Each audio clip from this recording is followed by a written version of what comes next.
8 a.m.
Waste and Recycling Board for the meeting of Thursday, December 18th.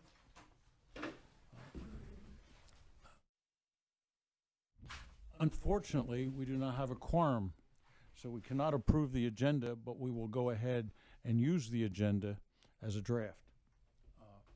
Again, we have the minutes from September 25th We can't approve them, but we can make any corrections or additions, so at the next meeting, we can approve them. Are there anybody here that has any additions or corrections to that minutes? All right, I can't move to do them, but there being none at this time, we will continue with introductions. All right, starting around the room in the front with the lovely lady with the blonde hair. I'm Sally McLeod, Solid Waste and Recycling. Craig Tedesco, broadcast. Tyler Bennett, I2 Recycle. Rodriguez, Solid Waste and Recycling. Sergeant Matthew Riccobeni, Beaufort County Sheriff's Office. Mike Bennett, District 3. I'm sorry. No, you're fine. Bradley Harriet, Beaufort County Poll Works Director.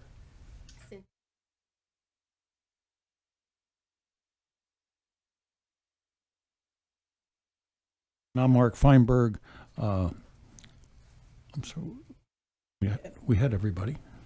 Me again. Sorry. Oh, I'm sorry. I thought Mike. District 3. And Victoria Hoffman is on Zoom. Victoria, can you Hi, hear us? Victoria somewhere. Victoria Hoffman, Solid Waste and Recycling. Again, there are two people who do not have county jobs, which would be the public. Is there anybody here from the public that would like to speak at this time? There are none. We'll move on. Solid waste and recycling report. Victoria, are you able to do your report? Yes, I will. Okay, so you all should have received your board packet, and enclosed within that was the Solid Waste and Recycling newsletter. On the first page of the newsletter is just a bit of an overview of what our year-to-date budget is. And I just do want to highlight that those total costs reported are not a simple sum of what you already see there, the disposal, hauling, and recycling. That figure also includes the operational costs, materials and supplies, professional services, and just other related expenses for the solid waste and recycling department. We do have some exciting news that we mentioned. The composting unit has been commissioned. That happened this week. Staff completed training yesterday on its operations, and we are officially underway with composting in Beaufort County. And our next steps and focus are equipping the centers with the bins that we do already have procured, the signage we just got in this week, and then of course we'll continue on with beginning to train the residents on proper compost use with this program. We did experience some setbacks, but we are pleased to report that the program is moving onward successfully. We also have a bit of a summary of funds from those USDA grants and just the compost pilot program in general. As you can see, we have funds that we've used for this program from the USDA, which, reminder, we did get $273,600 with that, and it was a $68,500 match. We have funds that we have received from Department of Environmental Services through a grant, some Beaufort County funds, and then of course the USDA grant funds. Is the USDA the NIFA? What is Yeah, is that what that is? USDA is the NEPA grant funds. NEPA Yes, grant, thank you. correct. Okay. Yep. Yeah, I know Victoria- it can be a bit confusing. So it's a grant from USDA, but NIFA and NEPA is the wheelhouse within the government that oversees the actual execution of the grant, if that makes sense. Yes, but you mentioned matching. Was this predicated on us matching it, the 273, meaning Beaufort County? Can you repeat your question, please? You mentioned matching funds. Who matched it? When we signed up for the grant, when we accepted it and it was presented to county council, we were awarded the $273,600, and that was with an agreement and understanding that we would match those $273,600 with the $68,500 from Beaufort County funds.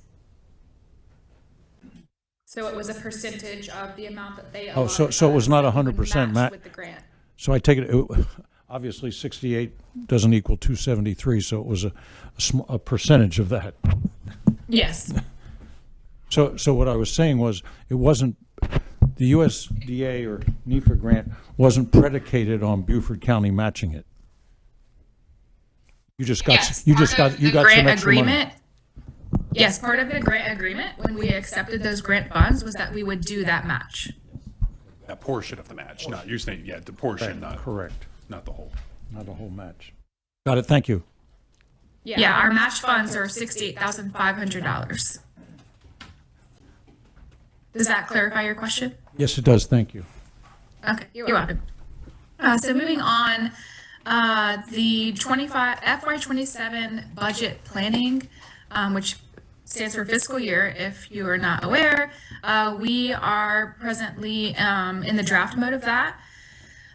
We will continue to draft and review, and then of course, once Solid Waste and Recycling Department has that drafted, it goes on to be reviewed and approved by other entities within the county. But next month, or next meeting rather, we will have that draft budget for the board to review.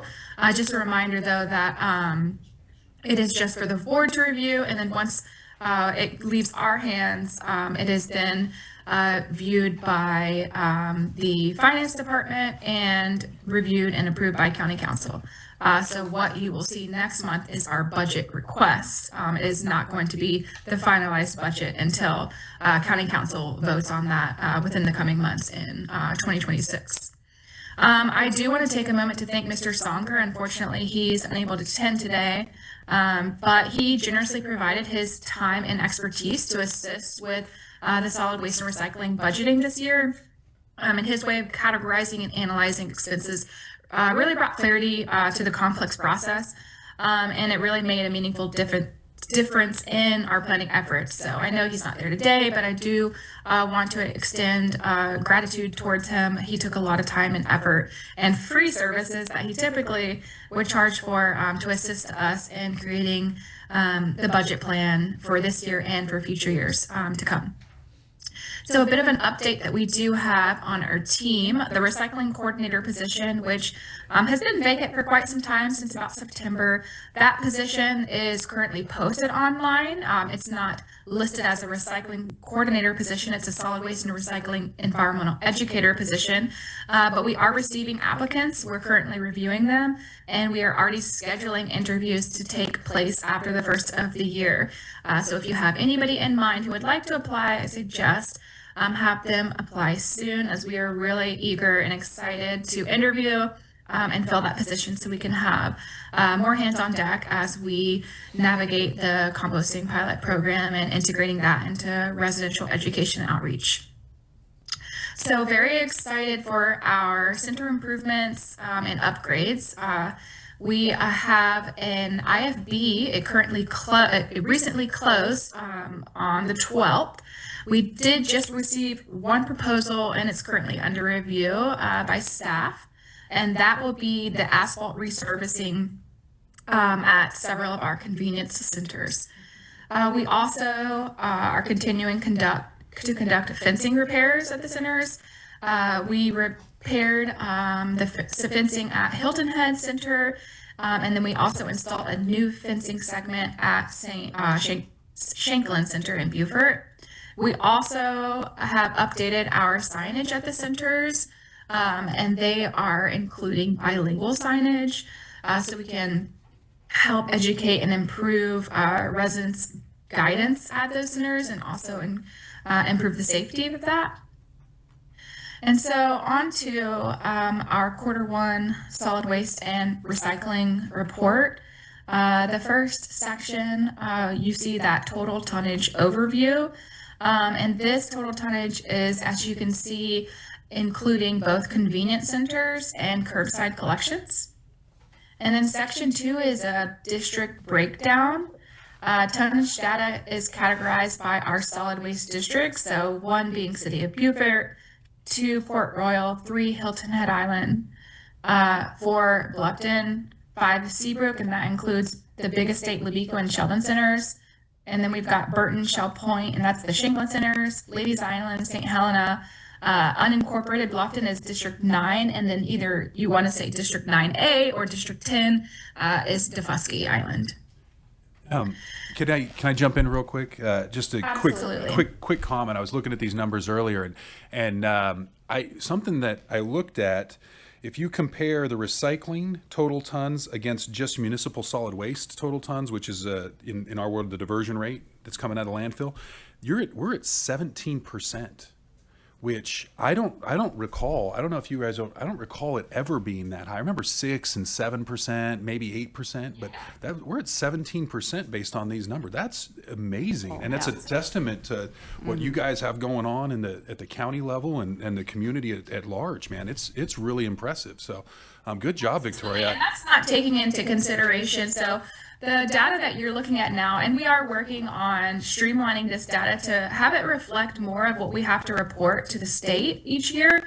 But this data that you're looking at now is just the big 5 that we're collecting at the centers. So in addition to what we're collecting at the centers with the big 5, we're also collecting e-waste, bulky metals, oil and gas mixtures, and tires. And so that tonnage data is not included in this. So if you were to incorporate the almost 500 tons of bulky metals that we have diverted this year, I imagine that percentage would actually be pretty significantly higher than what you're looking at, that 17%. And I do want to remind folks that we're about 20% typically when we are reporting to the state. And that's because we are taking into consideration not just residential waste, but commercial waste. And I do believe that if we had more buy-in for commercial entities to recycle, obviously that increase in recycling would also go up. But if we were just looking at Beaufort County residential waste, both curbside and convenience centers and the bulky metals and other miscellaneous recycling materials, I think that percentage would go up. And now it's going to be something that I'll be looking into, Mike. So look for an email on what our actual recycling rate is when we incorporate our e-waste tonnage and bulky metals. Yeah, nice work. But thanks for pointing that out. And it's definitely have to give credit to our great hauler, or our great recycling processor, rather. I appreciate that, but it's still very impressive. Over the years we've been sitting on this board to watch that come up and increase, and it'd be really fun exercise, and not to put any work on anybody or anything, but is to look and see that diversion rate, what that turns into lifespan on the landfill, lifespan extension on the landfill. It's always a fun number to look at, a little more complicated for another time. I was going to ask this similar question of nationally, where do we stand? Where do the regular other municipalities within the state and then within the country fall? Very, very cool. Yeah, you can look at where we stand with recycling in the state. That's the annual recycling report that the state issues annually. And you can see where we rank. All that information is online, and we can definitely share that link with you. But as far as nationally, I haven't looked at those figures. Yeah, I'd love to see that link too. I think we can probably dig it up, but nice work. Yeah, absolutely. Yeah, they have each year, and you can look at what Mike's referring to throughout the years. You can see kind of where we've started, where we've been, how we've progressed, increased, and yard waste is another that I don't know that is really you're looking at the percentage of that, because technically our yard waste, since we are diverting that to Oliver's currently, and it's not being landfilled, it's being incinerated, the state actually qualifies that as a recycled material as well. So I do think that if you look at it from that point of view. Hey, I know. We're gonna be composting it soon. It's okay. Yeah. So anyway, so let's see where. Are you good, Mike? Can I go on? Yeah. No, that was yes. Thank you. Thanks for pointing that out, though. I appreciate it, because I definitely have seen an increase, and we're working diligently. Some of those signs that we have implemented at the centers are also to help decrease contamination. So we have A-frames right in front of our recycling containers that say "Do not bag recyclables," and then other information about do's and don'ts of recycling and what our typical contaminants are. So I do believe that it is helping, and each day that we talk to more residents, and the signage and information that we can give to them is definitely, I think, helping. So some of the other key metrics, like I was saying, that we've recycled is our e-waste. We currently have 26.45 tons of that. Bulky metals, 475 tons. 6,000 gallons of oil, 3,700 tires, and then yard waste, you can see there too, is technically per DHEC or DES considered recycled since we're not landfilling it. So on to any questions before I move on to section 3. All right, so section 3, our monthly cost. I just do want to make sure you're aware that I did subtract revenue, obviously, from the total cost. So you're actually looking at what our total cost is with the revenue subtracted. And that's not just our big 5 revenue. It's also taking into consideration our revenue that we received from our bulky metals and our oil that's recycled.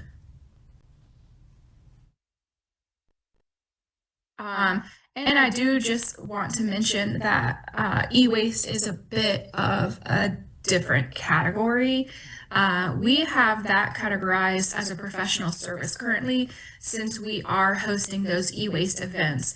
So the cost to recycle e-waste isn't just recycling e-waste, it's actually to host those events. And that's another reason that we are moving forward and away from those events and more towards drop-off programs, because the drop-off program is fully funded by the state.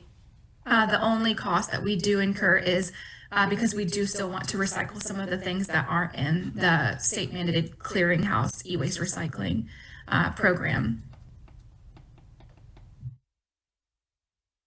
Okay, and then you can see in section 4, this is our cost breakdown by district.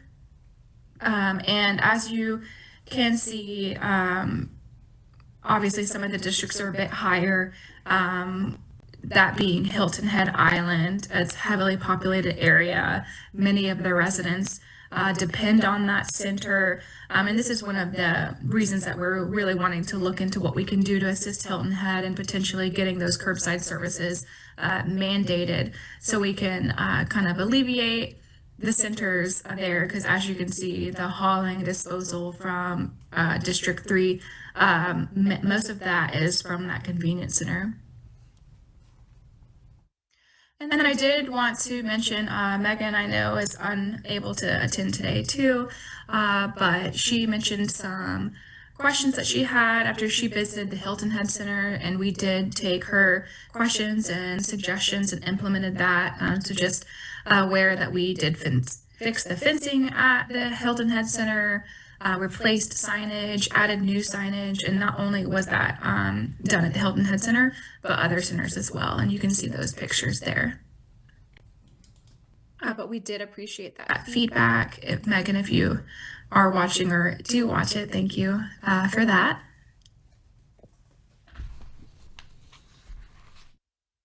All right, and I know Jesus and Kelly should be in the room as well.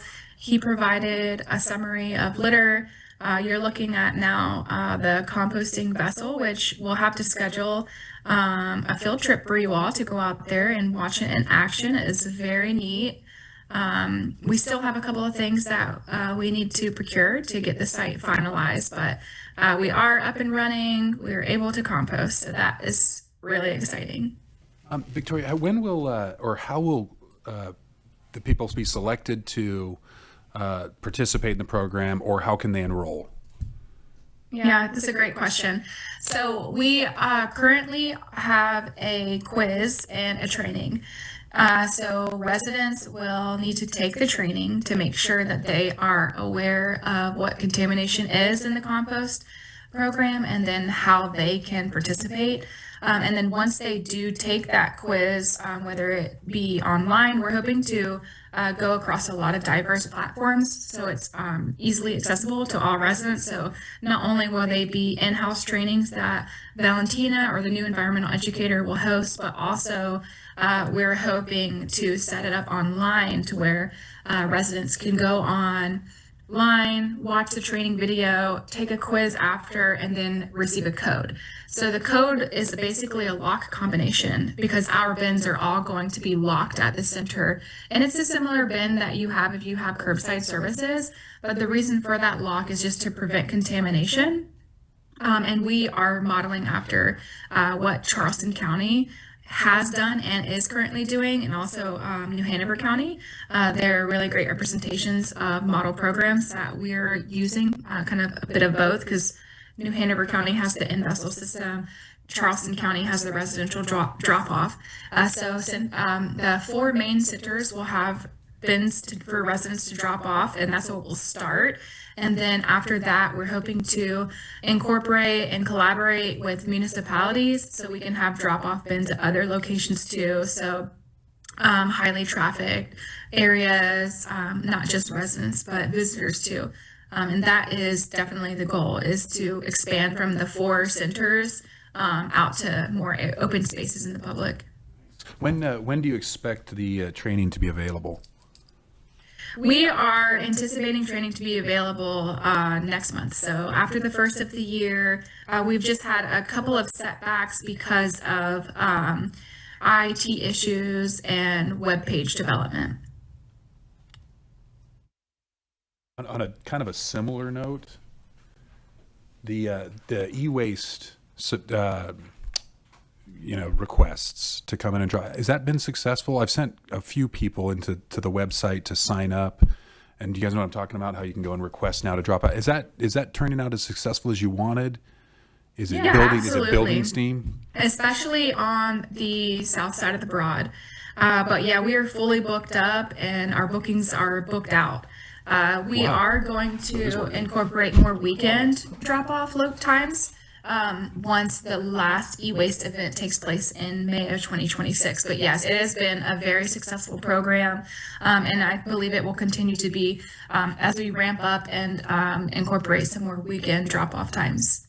And I know it's a convenience, but will there be will it be cheaper to operate that way? Because I know you got to pay for a processor, or would it be cheaper to do the events?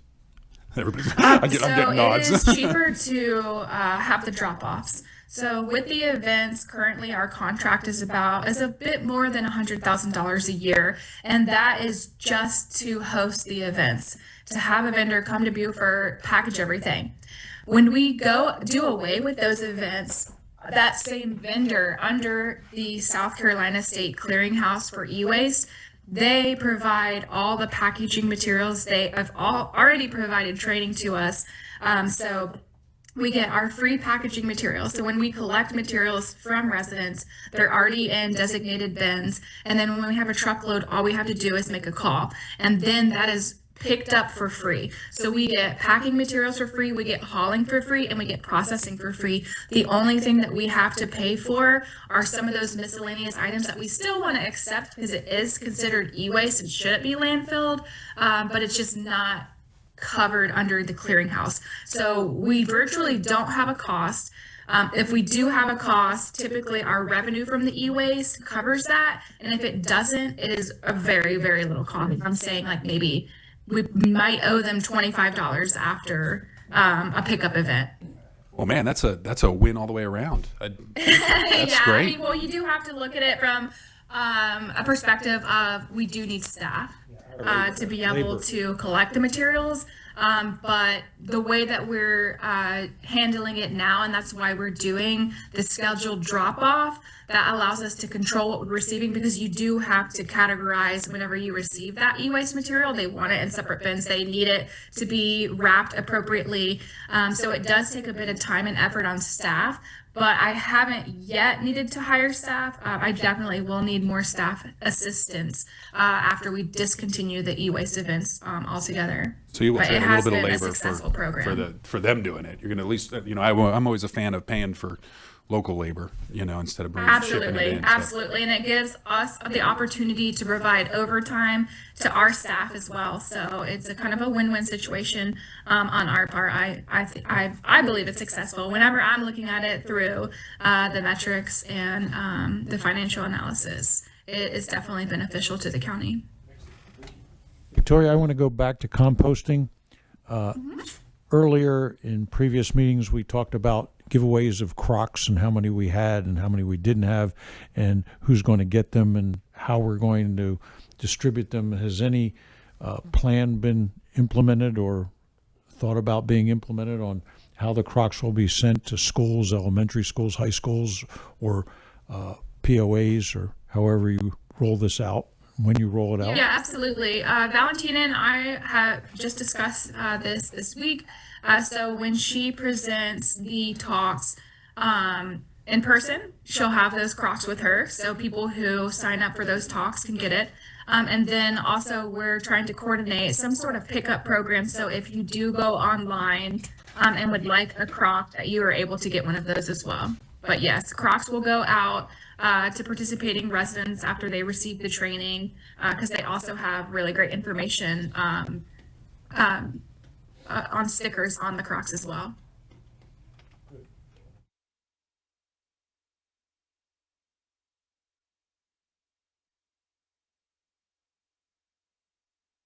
Anything else on your report? Any more questions about composting?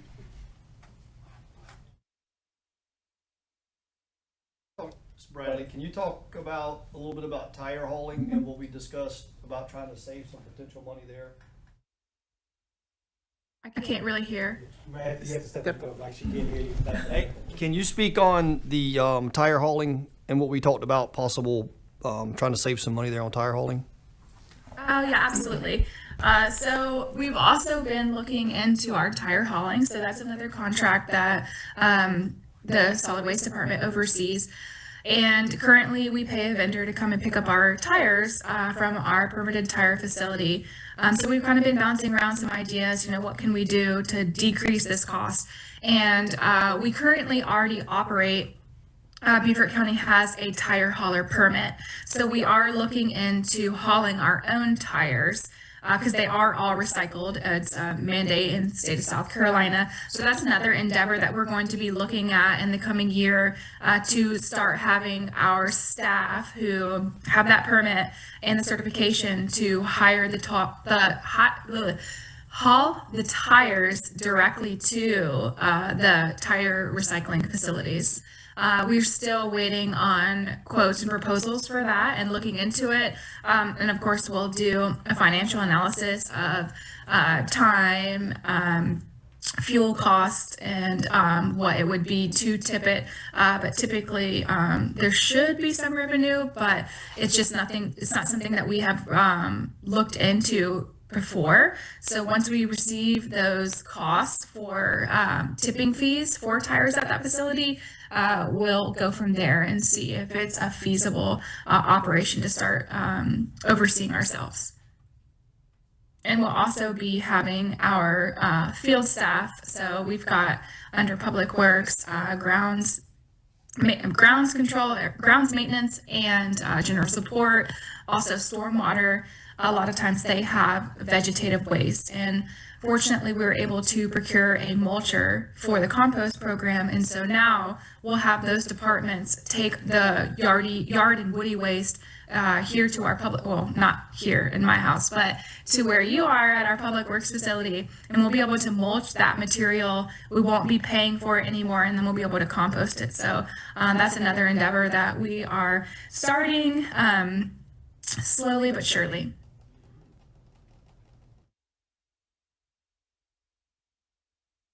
Any more questions? I know I kind of flew through that, but I'm waiting a phone call to have to pick my husband up, so I may have to exit after this. So if you have any more questions, and I do definitely want to have all of you back so we can tour the composting unit. It really is an impressive vessel, and we're just really excited to get this going.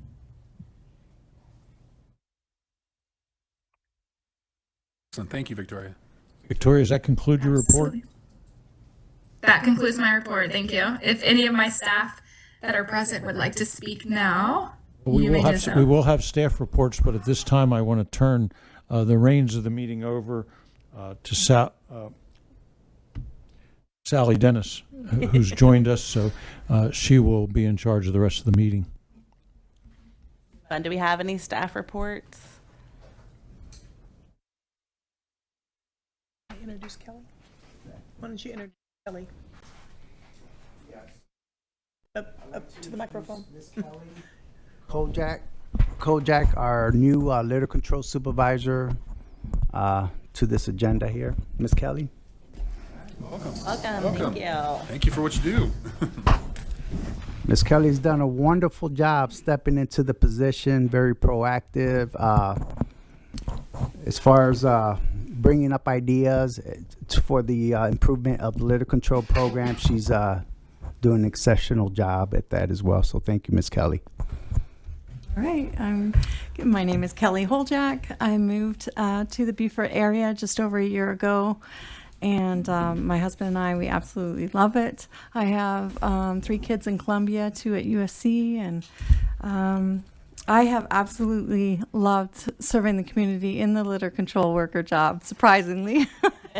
And I just think that it's a testament to Beaufort County Public Works for moving me into this new position. They invest, encourage, and empower their employees, and I'm greatly appreciative. So hopefully I can serve you in any way that I can. What you do is extremely important. Never ending. Never ending.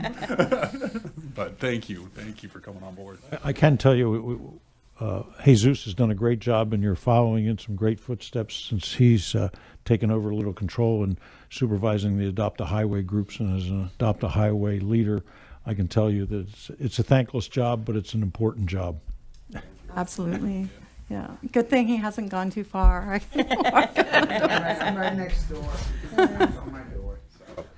As far as for the agendas, I don't have anything in particular other than probably what Ms. Sally has on the report for the monthly statistics from last month, but I can give it to you here.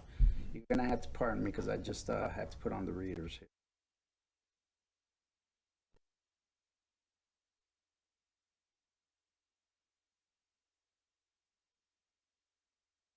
I do want to mention that Jesus played an integral role in getting those bilingual signs not only printed but put up. So he did move away from the litter supervisor position. He is now our assistant superintendent, and I could not be more happy and proud to have him work with solid waste. He's really doing a phenomenal job, and Kelly as well. So we really do have a wonderful team, and of course we can't forget Miss Sally, and I think I saw Miss Cynthia in there too. Victoria. Especially now that you have Sally full-time. Does she know that, or was she just finding that out right now? We will definitely stormwater.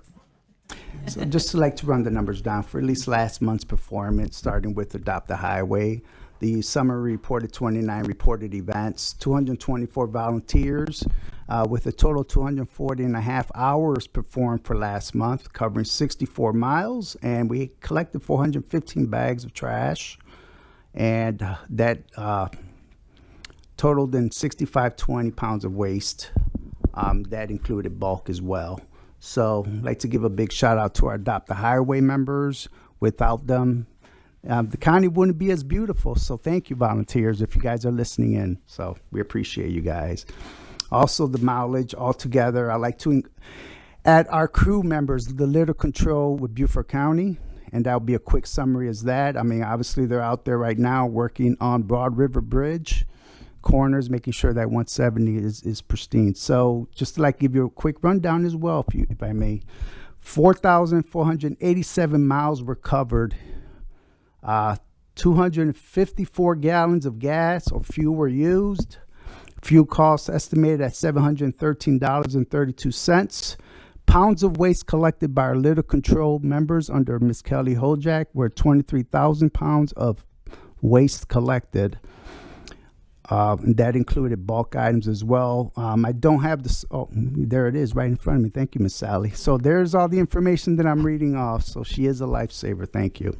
I'm not going to go through all this, but it's in front of you as far as the breakdown of the waste collected throughout the county, north and south. Only one toilet this year? What was that? Only one toilet this month? One toilet so Remodels have far. gone down. Remodels have gone down. That's it. Yeah, just one toilet so far, Mr. Harriet. You know, those numbers are kind of fascinating because they tell you a lot about your community. You know, I mean, Yeah. if you start Lot- looking at, you know, like you said, one toilet, you know, and I wasn't half kidding, right? You know, remodels have gone down, you know, construction's up. And you further know. down, you'll see more statistics that I provided, kind of breaks it down for more visual comparison. But that's pretty much it. They're doing a great job with a crew member of 4. We are covering both north and south. And again, hands off to these guys. They're out there working. So if you guys are listening in, hands to you guys as well. Thank you very much. That's all I have. Thank you. You know, those numbers are very impressive, but unfortunately, they're impressive in the bad way. You know, you just wish it wasn't out there, and there's a lot of work that goes into those things. Yeah. Yes, sir. Just like the recycling part, it's education, education, education. Certainly, and you know, again, working in conjunction with our volunteers, with DOT. A lot of times they're not able to get to that, so we assist as much as we can. It's a team effort all around, so proud to say that. Our staff reports. Okay, let's move on to new business. We do have the hauler roundtable that will be coming up in January 20th. That was a request of this board to meet with all of the haulers to sit down and have an open forum, educating you on how they're handling their disposals, how they handle, most importantly, how they're handling their recycling. We get a lot of questions on that. Because everybody sees it going into one truck, they don't really understand how it's breaking down. So they're going to come. They're going to be prepared to talk to you all about how they operate. If you all will come prepared with questions for them, I think that they would find that very beneficial to know what you all are wanting to know. Where's Clearwater Way? It's the Department of Special Needs. It's off of Broad River Road, Castle Rock. You know where Anderson's funeral home is? Is this, Past that, you'll make a right onto Castle Rock if you're coming from past Henderson's or Henderson's funeral home. Right before Anderson. Oh, right before. Okay. Give me a stormwater project and I'll know where it is. Yeah, it's easy to find. You won't get lost. If you do, call us. We'll come get you. But we're planning on doing a small little continental breakfast and coffee. So we've had a few already RSVPs, so they're getting excited about coming to talk with y'all. So just make sure you keep talking it up with your other board members because you all asked for this meeting. So we want to have a good representation. just yeah, right. So speaking of, like, I don't want to overcomplicate anything, but would this be prudent for us as a board to get together outside, just put our questions together, maybe have one speaker designated, not pointing at you, but designated to kind of ask at least a certain amount of questions, and maybe even provide them that questions ahead of time so that they're prepared and that we get the best possible responses. I know that adds a little layer of. No, but I think you're right. I probably was not here when this was thought about, but I agree that we should consolidate the questions to Sally and Victoria, and then they can bring them up to the haulers, like you said, in advance if need be. So if there's a question about how much of their time is spent with recycles versus Right. Yeah. whole pickup, do people I get a lot of questions about, is my hauler really recycling? And I don't see. And their answer I to that would get probably more surprise questions us. about that they need to answer. I think giving them a heads up would be Yeah, to a their good- customers. Yeah, it'd be a good thing to give them a heads Well, up. and yeah, also like to talk and see what they're facing, because like we just said, education is so key that to know if there's if everybody's seeing the same thing, okay, maybe that's something that we need to drive an education point to. Yeah, I think there could be a lot of really good information that comes out of this, and handling it fairly too, so it's not aggressive. I don't want to use the word aggressive. So it's fair for all. Yeah. So that they're not. Well, if in the next couple weeks, if you all want to get me questions, you're going to just You wanna email give them to me, you? and then Victoria and I will sit down and we'll come up with a nice little send out to them, and we'll get it out as they RSVP. I'll shoot it out to them. Yeah, So. I think it'd be really nice. I know if I was on that end, that would be a good Because what it may precipitate is the county providing, like Beaufort, Jasper Water does, about when's water or when not to run your water if you don't need to. Because they said, I just went to a meeting and they said that they'll never run out of water in Beaufort County except on Monday mornings from 6 to 9 a.m. Such a demand at 6 to 9 a.m. on Monday mornings. I guess people, whether they need it or not. So it's problematic for the water companies, so that they've given stickers out. Maybe the haulers, may need a sticker to give out to their customers about certain things about that we wish they would do.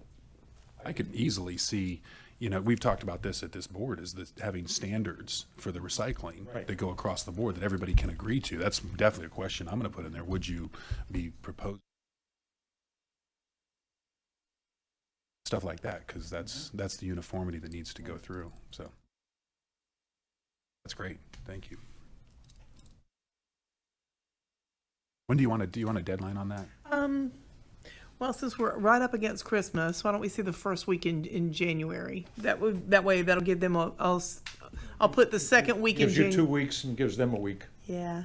And then in January, that'll give me the next week. I'll send it out to them, and then we'll have our meeting on the 20th. So. We need to send a request to the rest of us. Yeah, I'll follow this up with an email this afternoon, and so everybody will Sure have do it. a lot. Thank you. That's all we have for new business on our end. If you all have more. Any public comment? I did want to make just a couple comments, and because at the last meeting we talked about doing volunteers again at the convenience centers because it was such a success before. My son, this is Tyler Bennett, interning this year. He actually ran the Green Team program. Is it okay? Can I have him speak to that? Sure. There you go. Yeah, so I'm Tyler Bennett with Oops. IT forgetting, yeah. I'm Tyler Bennett with IT Recycle. So basically, as you guys know, we've ran this Green Team. This is our second year now. So kind of what we do is we gather volunteers and we provide a service and a training kind of opportunity for them. That way, when they do get out into these convenience centers, they're not completely clueless. So with that first kind of training, we're going to recruit, and then we go to the MRF in Hardyville, which is our sorting facility. And these guys will get together and they'll kind of learn what is recyclable and what's not. And after that, they'll have a second training following up, which is actually at the Sea Pines Harvester. And that's kind of where you learn kind of a hands-on how to talk to people, how to approach to people, kind of how to go over what is recyclable without being too pushy. Because some people just like to do their own thing and they don't really want to, be involved with all that stuff. So we offer those training opportunities. And following that, we kind of go over a schedule. It's every Thursday and Saturday from 10 to 12. And so there's a 2-hour increment of kind of education for the public. And we're at currently, I'll pull up some stats here, but we're at 3 main convenience centers. So that's going to be Hilton Head, Bluffton, and Shanklin. St. Helena's a little hard because we don't have a lot of people out there, which is what we're trying to work for and towards the future. But right now we have a total of 9 volunteers. We'd like to get that number up in the future through that kind of recruiting process. We have a total of 19 shifts that will be completed and have currently been completed, but 19 in total is what we're looking at. And then our total volunteer hours are 38 hours of education out in the public. With that being said, I already mentioned that we're at Hilton Head, Bluffton, and Shanklin so far. But this is a 6-week increment of kind of volunteer service and education towards the public. And so, yeah, that's what we're trying to do. Like I said, this is the second year, and I'm sure we look forward to doing it in the future. So, yeah, thank you, yes. I have a question for the Bennetts. There you go. How have you in the past done your recruitment? How do you get out to the communities to find the volunteers? And I assume the more volunteers, the better. So the first year we did it, we actually I leaned on a couple, just only 2 or 3 known advocates in the community, and so we went ahead and we reached out to them, and they did the outreach for us. The first year we probably got maybe 20 to 25 total. Similar shift styles and stuff like that. This year we did an outreach a little different. It went through. We went through several different boards. We actually did outreach through KBB. We reached out to the chairman to do the outreach. Help me with that. Keep Beaufort Beautiful. Sorry. Keep Beaufort Beautiful. Outside Foundation, Victoria as well, or not Victoria, but Valentina. Yeah, we said, hey, outreach them. The Solid Waste Recycling Board, if you guys had the opportunity to train. And a couple other, I can't remember, but we used the organizations themselves to try to get the outreach. We actually had a less turnout than when we went to the advocates. For whatever reasons, but still It's probably a personal, participation. I would expect, and what I see from the volunteers I have from Adopt a Highway, that the face-to-face is always much better than a board member trying to reach out to the public when somebody's your next door neighbor and they're leaning on those people, not leaning, but giving them a better sense of what it's all about. You're 100. You can see it in the actual recruiting, because the first time it was very personal by reaching out to the local advocates. It's relational. Yeah, and then the second time was more just verbal or email communication. When I spitball and think about it, there are, I don't even clue how many POA communities there are. Hilton Head, Bluffton, unincorporated District 9, all right, or the out to those people, because that's where I get my volunteers, and when I out the highway over the past 3 or 4. As you say that, I'm connecting the dots, because the people that visit the MRF are the communities. They're the people in the communities that do that. So that's probably spot on. If you go to the POAs, and because they have little environmental clubs exactly. Too. Have some, and again, it's the outreach. They don't know where to go to get involved. Right. And to that point, there's also something that we could do in the future is do both. So whether that's through boards and stuff like that, because it doesn't take very long to send out an email. You send out an email and social media is the way. I mean, right. Very few people today get the island packet dropped off at their house anymore. So it's you get a blurb. And then you get an ad that says, please subscribe. But people are seeing highlights from social a lot more than picking up the newspaper every day. And I'd like to, if I can add to that, as far as the Adopt a Highway members, I can also give you that information in terms of the contact information, and perhaps we can get with Laura Finelli, BCTV, and sort of put that on the website and social media to let them know that you're actually out there looking for volunteers to partake in the Big Four, is what we call it, the convenience centers. At least get the word out. See whatever we can do to help facilitate, make it a little easier for everybody. I think we can all benefit from it for sure. Because those folks are definitely the ones that are hands-on too. They're already engaged. Yeah. What was interesting is we struggled again with St. Helena. Yeah, we. Reach out to Delta. They have a huge Adopt a Highway. They do. Is that really? Yep, Delta Island. Like 21 short.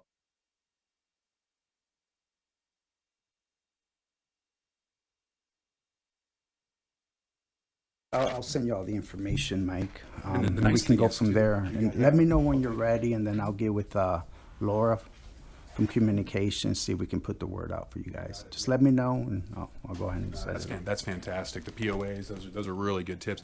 The program's been running for 6 weeks now. It's got another 4 weeks left. Just about, yeah. The nice thing is it does make a difference. When we did this the first time, we actually saw a 1 or 2% drop in recycling rates, especially at the centers, specifically at the centers that we did, and we had the data to support it. So it does that hands-on communication is just. Is critical. The other fun part about what I really love about this is the training that the volunteers get is more valuable than them actually going out into the field, and we're actually looking at maybe USCB doing some training and some other things to work the program, because the education behind it, it's hopefully it multiplies. Awesome. Nice work. Yes. Anyone else have any questions? Thank you, Tyler. Good job. Rob? The other thing I don't want to be remiss in giving a couple kudos to the town specifically. We have a chief environmental officer at the town, TJ Jett. I don't know if you guys have worked with him at some point. He's done a tremendous job. Dave Wilhelm, who moved from here, is now at the board. He's brought, he had an environmental ethos about him, and he's brought that to the table. And really, just in this year alone, the town has got a bunch of island-wide initiatives, and I'm just really proud of them for pushing them forward. They're expanding the parks and beaches recycling program, looking at new cans, new everything, getting that taken care of. And their beaches, they're up to 24% recycling. We're doing an event expansion. They've made it mandatory that all their events have recycling, which was fantastic. They're like, listen, your events, if you have an event, then it's got to have recycling. We've expanded the Island Rex receptacles so that they've got, we used Coca-Cola to kind of get them a grant so that they have receptacles for recycling that are more successful at recycling rates than other than other cans. We got them receptacles for that. The high school, we're going to start working with them in a program next year to start doing their sports events, because sports events are bottles and cans, and so the idea is to put together a program that will get the environmental club involved. They get to do the measurements in the background, because there's a lot of science behind the recycling. Metrics, measurements, not just knowing what happens to the stuff. But we're going to try and get the environmental club and part of that.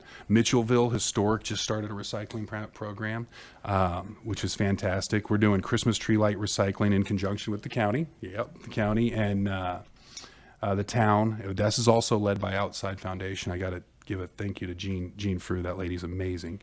And then, of course, you heard we got the green team moving forward. So. The town, their motion, just the county and the town have changed. It's interesting. There's a more progressive kind of move towards getting some things done, and it's obvious, and you can see it, and you can see it in the numbers here, and from the county's perspective, from of the county, it's impressive. And the same thing with the town that I live in. I'm just very proud of them. So I want to give 2 seconds to give them a little kudos on that. And then, of course, if there's anything that I need to let them know, please.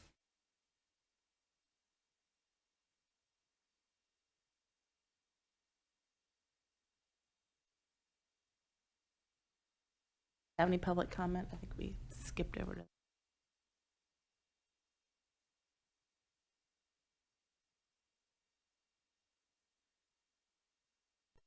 All right, thank you. Voting, I know. It makes it quick. No voting. I have a question for you off topic. I mean,